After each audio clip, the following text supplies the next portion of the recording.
Assalamualaikum warahmatullahi wabarakatuh. Apa kabar pemirsa? Semoga selalu dalam keadaan sehat dalam menjalankan ibadah puasa di bulan Ramadan yang penuh berkah ini. Kembali bersama saya Lista Mutiasari dalam Ramadan Sehat, dan kali ini kita bersama dengan Rumah Sakit Gria Husada Madiun, di mana tema pada kesempatan kali ini yaitu puasa Ramadan mental lebih sehat. Baik, pemirsa, berpuasa di bulan Ramadan bukan hanya menahan haus dan juga lapar saja ya, tapi juga bisa menahan hawa nafsu, menjaga perilaku dan juga menjaga emosi. Nah, selain kesehatan fisik selama menjalankan ibadah puasa ini, ada juga yang harus diperhatikan yaitu kesehatan mental. Nah, jadi apakah ada hubungannya nih antara kesehatan mental dan juga berpuasa khususnya di bulan Ramadan? Kita akan berbincang lebih jauh dengan Dr. Susiati SPKJ, psikiater di Polipsikiatri Rumah Sakit Gria Husada Madiun. Apa kabar dokter? Alhamdulillah. Alhamdulillah baik dokter. Puasanya lancar ya dok? Alhamdulillah.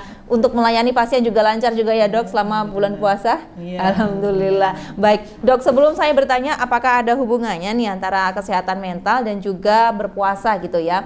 Jadi yang dimaksud kesehatan mental ini sebenarnya seperti apa sih dok? Itu ya. Orang yang sehat mental itu adalah orang yang sebagian besar hidupnya tuh bahagia dan dia mandiri ya. Kalau anak-anak mandi secara fisik, jadi dia bisa mandi sendiri, bisa makan sendiri, itu harus dilatih ya. Nanti kalau sudah agak dewasa, dia harus mandiri secara psikologis. Mandiri secara psikologis itu bisa mengambil keputusan dan bertanggung jawab atas keputusan yang diambil. Dan kalau sudah usia produktif ya tentunya mandiri secara finansial gitu ya. Nah, itu orang yang disebut sehat secara mental itu ya.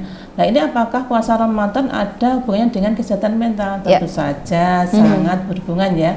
Karena orang yang berpuasa itu kan latihan pengendalian diri ya. Pengendalian diri sehingga pengendalian diri itu bisa pengendalian di pikiran, di perasaannya, di fisiknya. Dengan pengendalian diri ini orang itu hidup merasa nyaman. Kayak kita naik kendaraan itu ya, itu rem sama gasnya kan harus pas ya. Iya betul. Kalau tidak bisa ngerem akhirnya nabrak-nabrak. Iya betul. Itu kalau nabrak-nabrak akhirnya banyak masalah dan tidak menjadi happy. Iya. Dengan berpuasa ini ada pengendalian diri, sehingga orang yang bisa mengendalikan itu dengan pikiran, perasaannya, juga aktivitas fisiknya menjadi lebih nyaman. Misalkan saat kan banyak anak muda yang bilangnya overthinking segala macam. Iya betul dokter. Sekarang isunya nih mental health yang lagi santer-santernya di kalangan anak muda nih dokter begitu ya. Overthinking segala macam. Overthinking itu apa tuh? Overthinking itu orang kan mikir yang nggak perlu gitu ya. Nah itu kan kita harus bisa mengendalikan ya. Mengendalikan pikiran kita. Ada yang emosinya mungkin naik turun, nggak bisa nggak bisa mengendalikan perasaannya. Naik benci sampai benci banget, naik marah sampai banting-banting gitu ya. Itu kan tidak bisa mengendalikan perasaannya ya. Dengan berpuasa itu kan melatih pengendalian itu mengendalikan emosi semuanya. Pikiran tidak overthinking, perasaannya juga terkendali, apalagi fisiknya kan nggak boleh makan. Jadi ada makanan enak kan tetap nggak makan. Tahan.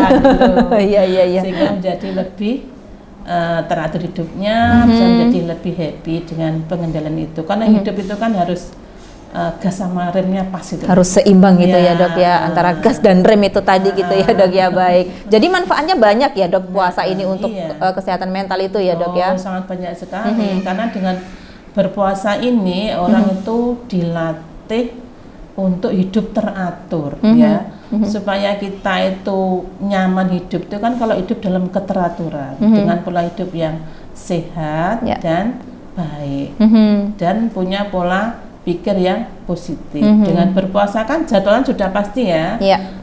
Sahur. Kalau udah adzan kan nggak boleh sahur. Iya betul. Makan pagi. Iya sarapan dokter. Iya. Kalau terlalu malam juga nggak boleh. Namanya makan malam. Iya. Nanti berbuka puasa juga harus adzan maghrib baru buka. Sebelum adzan maghrib ya nggak boleh juga kan. Terlalu malam nanti tambah kelaparan. Iya. Nanti ada berbuka puasa. Malam diajarkan untuk tarawih, itu kan jam-jam kita jadi lebih teratur ya, jam makan kita, aktivitas kita tuh teratur itu ya. Dan keteraturan itu membuat orang tuh lebih nyaman. Nah, jam tidurnya juga teratur. Orang kalau puasa kan pengennya cepet-cepet tidur kan, biar sahurnya tidak kesiangan. Iya, betul. Itu kan buat teratur juga ya. Terus juga mungkin dari pola makan. Kalau puasa mesti orang tuh pilih yang baik-baik pola makannya, biar nanti puasa 1 bulan itu bisa menjalani dengan baik. Kalau pola makan tidak bagus kan, takutnya di tengah-tengah nanti sakit, ya kan? Nah, pola makan yang baik, hidup secara teratur, juga pastikan memilih makanan-makanan yang sehat. Nah, itu akan membantu seseorang mempunyai mental yang baik juga. Begitu juga dengan pola pikirnya ya. Kalau dalam puasa itu kan ada anjuran untuk sholat taraweh, banyak baca Al-Quran, tidak boleh marah, tidak boleh ngerasani, ya kan? Nah, tidak boleh gibah, ini yang susah ini, ya baik. Itu akan membuat orang itu berpola pikir yang baik. Yang dulu mungkin di rumah bapak ibu sering bertengkar, nek poso kan ya diempet ya. Iya. Bertengkar.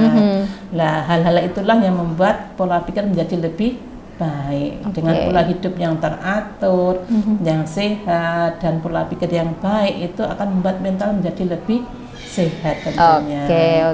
Jadi ada banyak hal yang diperhatikan ya dok ya. Baik, dok tadi dokter menyinggung soal pola makan dan juga sahur serta berbuka puasa gitu ya. Ada tidak dok makanan yang untuk menjaga kesehatan mental ini agar tetap sehat gitu?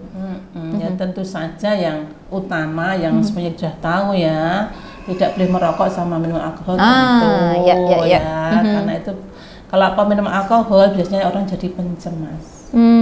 Jadi cemas gitu ya, karena ada efek ketagihannya. Merokok juga ya, merokok itu menimbulkan ketagihan atau kecanduan. Kalau tidak merokok rasanya gelisah, akhirnya merokok kembali. Kegelisahan itulah yang membuat seorang itu menjadi mentalnya turun.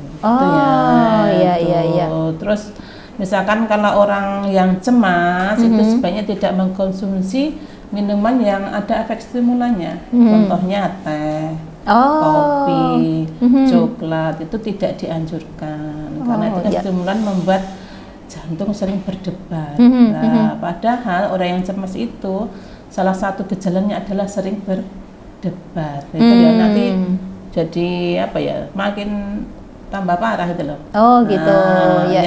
Banyak dikonsumsi sebaiknya makan pisang. Kenapa kok pisang? Karena pisang itu mengandung triptopan ya. Triptopan itu zat yang menjadi prekursor serotonin ya.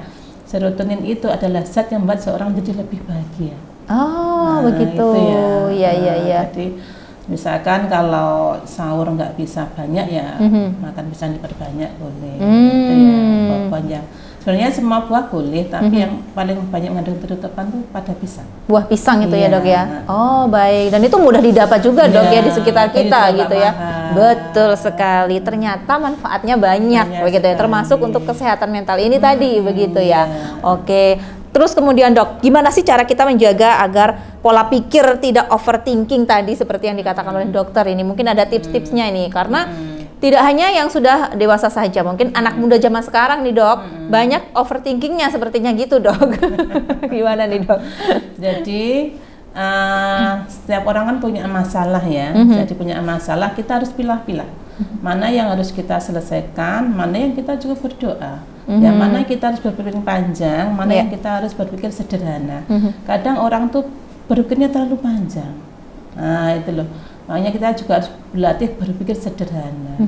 Berpikir sederhana itu bagaimana sih? Misalkan ini kita mau pergi kok mendung, hujan. Berpikir panjangnya apa? Nek hujan berarti butuh payung, butuh jas hujan. Berpikirnya kan berpikir panjang ya.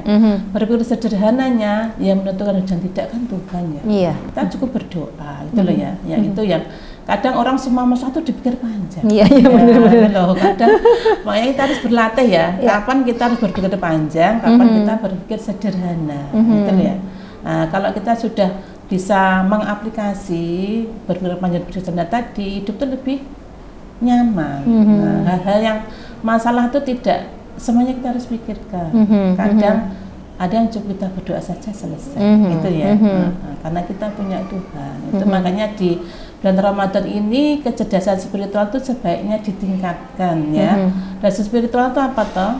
Dasar spiritual itu kecerdasan seseorang memahami bahwa kita tuh punya Tuhan yang akan membantu kita menyelesaikan setiap masalah. Dan semua keputusan Tuhan itu pasti baik, gitu loh. Itu yang harus kita pahami. Baik. Jadi memang di bulan Ramadan ini apalagi ya dok ya. Jadi kecerdasan spiritual itu kalau bisa terus ditambah agar imannya juga kuat begitu ya dok ya. Kalau ada masalah jangan suka overthinking. Nah gitu. Juga latihan berpikir sederhana. Ya betul sekali. Baik dokter. Nah kan nanti kita menuju ke Idul Fitri nih dok ya. Kira-kira apa sih yang harus dipersiapkan agar kesehatan mental ini tetap sehat gitu ya, tetap stabil gitu dok? Untuk Idul Fitri nanti hati-hati ya. Ini kalau ada keluarga yang mungkin keluarga besar, ya, biasanya Idul Fitri itu kan momen kumpul bersama. Iya, betul. Keluarga besar. Itu hati-hati dalam berucap. Ini nih yang penting nih pemirsa ini. Jangan menanyakan hal sifatnya pribadi. Misalkan jangan menanyakan kapan nih nikahnya. Kapan punya anak? Wah, ini sensitif sekali nih dok. Itu yang belum nikah, yang belum punya anak kadang tuh mau menghadiri acara keluarga itu agak gimana? Pikir-pikir gitu ya dok ya. Makanya yang lainnya harus menahan diri ya. Juga bagi keluarga-keluarga yang mungkin pernah kehilangan pasangan hidup atau putra yang dicintai itu juga biasanya lebih sensitif. Makanya di momen-momen seperti itu yang mau menuju Lebaran itu sering diajak cerita, sering diajak ngobrol lah intinya supaya rasa kehilangan itu tidak terasa sekali. Karena biasanya datang ke pertemuan keluarga atau mungkin kalau di Indonesia kan ujung itu ya, itu kan ada bapak ibu semuanya kumpul. Kok momen Lebaran kali ini kok ada yang beda gitu ya. Itu biasanya lebih sensitif. Nah, kalau ada keluarga seperti itu saya diajak ngobrol ya. Diajak ngobrol biar mendengarkan ceritanya, biar lebih bahagia, kita hibur biar kali ini rasa kehilangannya tidak begitu dalam. Terus hati-hati tadi ya, sama hati-hatinya ini ya dok ya, ini yang harus diperhatikan nih. Jadi tidak hanya kita menjaga kesehatan mental kita sendiri, tapi lingkungan sekitar juga termasuk keluarga gitu ya. Hati-hati dalam berucap pemirsa, nanti apalagi pas Lebaran kumpul keluarga, wah ini yang rentan ini biasanya dok. Ada lagi dok ketika reuni dok, kamu kerja di mana, gajinya berapa, anaknya berapa, waduh ini cita-cita yang senang-senang saja. Nah betul sekali, karena momen Idul Fitri itu untuk kebahagiaan begitu ya. Baik. Jangan juga bilang kok kamu jadikan gemuk sih lah. Itu juga ini cewek-cewek ya biasanya, ibu-ibu apalagi nih yang agak sensitif gitu ya dokter. Baik, dokter terakhir ada ini nggak pesan kepada pemirsa yang ada di rumah terkait kesehatan mental? Silakan dokter. Ya, kepada para pemirsa di bulan Ramadan ini selain kita menjaga kesehatan fisik kita, juga menaikkan kecerdasan spiritual kita. Dengan dasar spiritual itu menjadikan seseorang menjadi lebih sehat secara mental, karena dengan dasar spiritual ini orang menjadi lebih bisa berpikir sederhana gitu ya. Terus pola hidupnya selama Ramadan sebaiknya tetap dilakukan setelah Ramadan ya, yang mengendalikan supaya tidak marah, mengendalikan diri supaya berpola hidup yang teratur itu tetap dilanjutkan setelah Ramadan. Dan nanti saat acara Idul Fitri itu hati-hati dengan ucapan kita. Bagi Bapak Ibu semua atau adik-adik mas-mas yang punya masalah dengan kesehatan mental, misalnya sering mengalami overthinking, mengalami kecemasan berlebihan atau emosi yang tidak stabil, kita di Rumah Sakit Gria Husada ada polipsikiatri, dokternya saya, Dr. Susiati SPKJ, yang akan membantu Bapak Ibu, adik-adik dan mas-mas untuk menyelesaikan problem yang dihadapi. Baik, terima kasih dokter sudah memberikan informasi kepada pemirsa yang ada di rumah. Semoga bermanfaat untuk pemirsa. Nggih. Baik, pemirsa, semoga apa yang disampaikan oleh Dr. Susiati tadi begitu ya menjadi perhatian kita semua, bahwa kesehatan mental ini juga ternyata penting loh untuk diri kita begitu ya. Apalagi mendekati Hari Raya Idul Fitri, kita harus menjaga ucapan. Tidak hanya menjaga kesehatan mental kita sendiri, tapi juga orang-orang yang ada di sekitar kita. Terima kasih telah bersama kami. Semoga informasi yang disampaikan oleh dokter tadi bisa bermanfaat untuk Anda semua. Wassalamualaikum warahmatullahi wabarakatuh. Salam CTV. Terima kasih dokter.